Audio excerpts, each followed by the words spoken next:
So for physics chapter number 1, that is force and motion, and this carries 7%. So now when we talk about force and motion, we have to know one important thing is surface tension. So when you talk about surface tension, is a force that the molecules on the surface of liquid forms. So this will play important role in here in this chapter, force and motion, which carries 7%. But let me tell you one thing, please don't get distracted with the 7%, because in board exam they don't really carry, this weight is very seriously.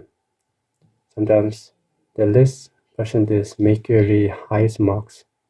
So what I'm trying to say is that give equal importance to every chapters. Okay, so first thing, when you talk about surface tension, is given by force by length, which is Newton by meter. So there are a few things you have to know about surface tension.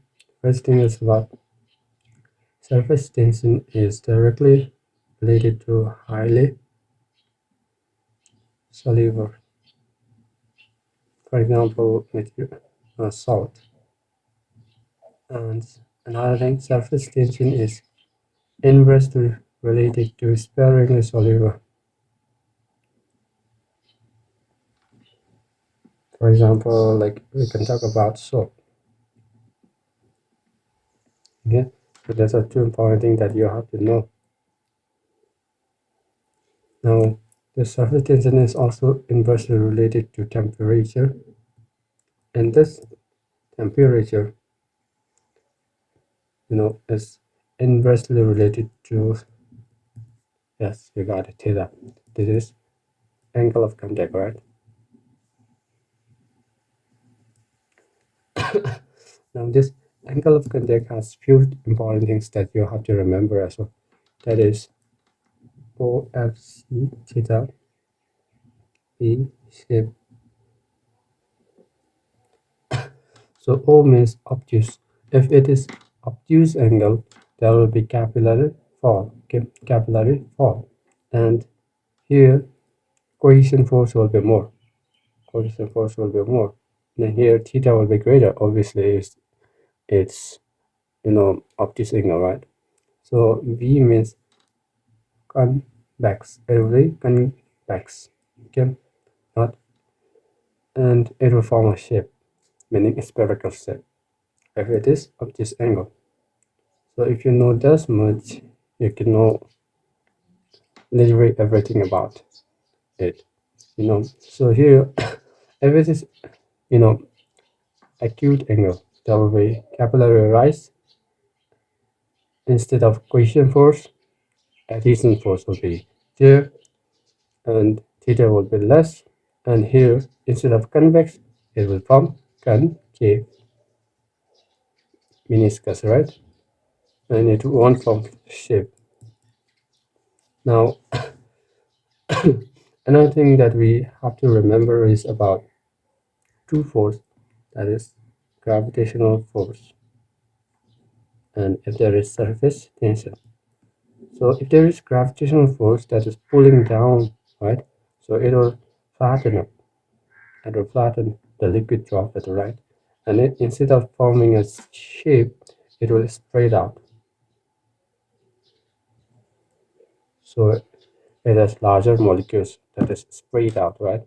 Now when we talk about surface tension, we have to know that it will, if there is surface tension is more, so surface area will be less. And if the surface area is less, it means that it will form shape, right? That is spherical.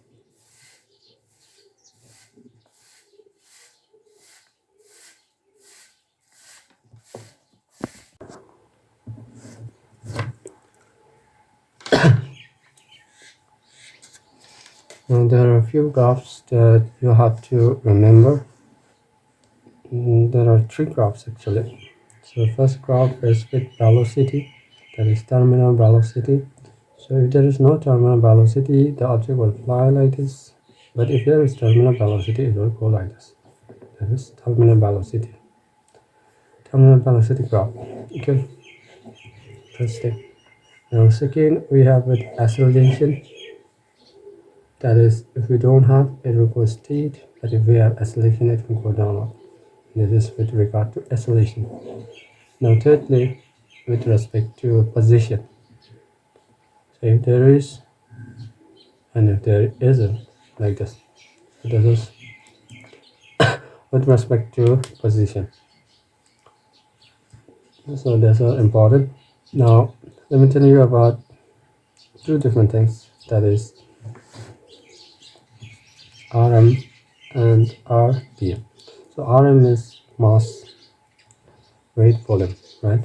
So it's mass term, so it will be kg/second. And here it is velocity, so it's velocity over time, that is m³/s. So these are two important things that they really ask in tests, but in board exam they haven't asked so far. One important thing is this about 1/2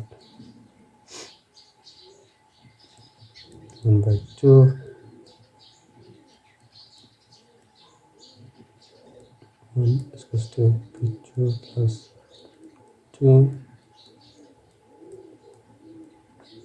Right. So this is for Bernoulli's principle, right? So here you have to remember that if the question asks something about horizontal, if the object is in horizontal form, you have to remove this one, and you have to only use this two formula. Okay, so this is one important thing that you have to remember. So let me tell you about sin B.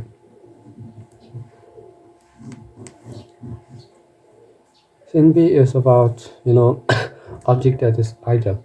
So if the object is idle, it will be streamlined, it will be incompressible, it will be non-viscous, and it will be rotational. Okay, if the object is idle liquid. Okay, now when we talk about this viscosity, it is directly related to temperature in terms of gas. Okay, if it is gas, but if it's like liquid, it's inversely related to temperature. This is usually asked in MCQ question like that. Okay. Now let me tell you about one important thing, that is A, P, P.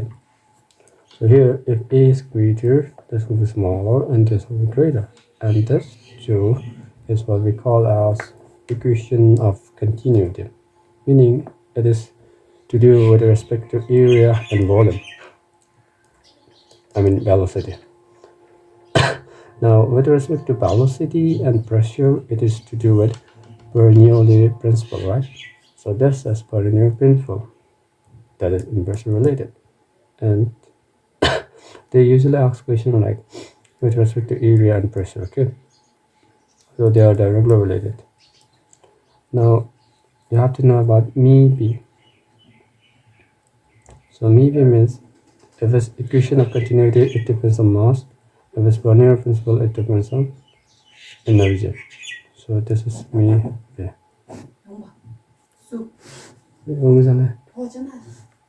And now you have to know about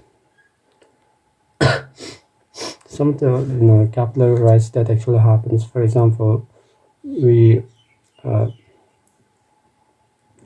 we block the field to break the capillaries. So as in the textbook anyways. So you have to see and look at a few of the applications of the surface tensor.